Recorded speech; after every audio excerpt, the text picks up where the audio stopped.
Hello, my name is Tonie Huizer, and I would like to invite you to come to PAS in person this year from the 14th till the 17th of November in Seattle.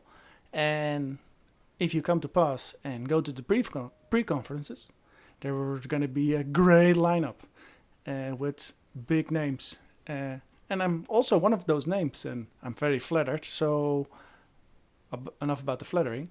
Come to my session. It's about get your database under control.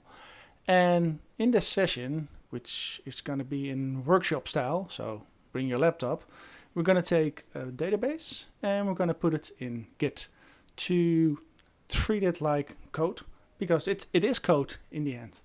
And with this code, we're going to do all kinds of cool stuff. We're going to create a commit, a branch, we're going to look at the pull request workflow, but we're also going to see how pipelines can help you construct databases over and over again in different environments.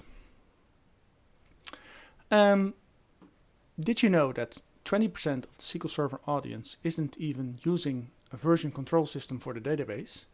And I think this is only the tip of the iceberg, because when I speak to full stack developers, they're caring even less about the database and the code that belongs to the database.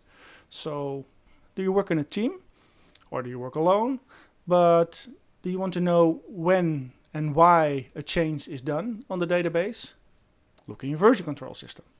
If you want to learn how to use Git and want to put your database code in it, come to my pre-conference session this year, 14th of November in Seattle. See you at PAS.